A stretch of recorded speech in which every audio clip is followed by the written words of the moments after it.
It's been 3 years since the COVID-19 pandemic began, and many are looking for updated guidance on booster shots.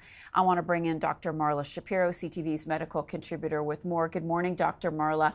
So there are some updated recommendations from the WHO. What are they saying? So firstly, we have to remember that when we get an updated guidance, we're looking at the public health level. So what do you do as a country, for example? So what they're basically saying is let's now focus on those that are at the highest risk of disease.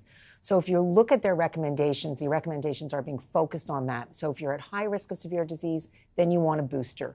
If you're a high risk group, for example, like an older adult over the age of 60, a younger person with significant risk factors, not moderate, significant, and it should be 6 to 12 months after the latest dose, depending whether or not you've had a COVID infection after that dose. For example, if you got a dose and then 3 months later you got the actual COVID, then you would date it 6 months after the infection.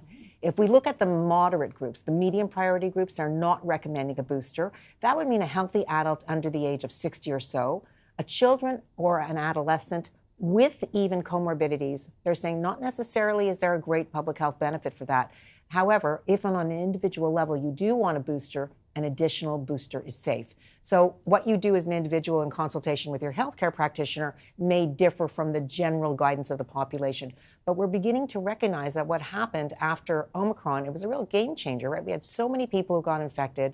They did relatively well. We had good hybrid immunity, and that's really kept us from having a terrible winter, which we were worried that we would have. We really didn't. The addition of Paxlovid, for example, as a medication has made the difference as well. What's the guidance from Canadian health authorities? I'm assuming it's in line with the WHO. Pretty much in line, pretty much in line. So these are relatively new recommendations that have come out in the past week or two. And again, they're public health guidance. So they inform the community. Again, what you do on an individual basis will vary.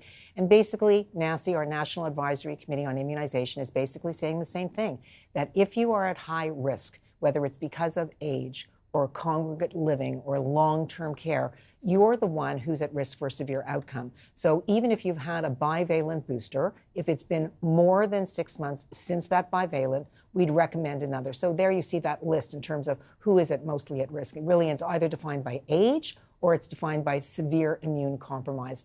And again, what we're looking at is the moderate risk group, not necessarily needing a booster. Children under the age of 5, we don't have a booster recommendation.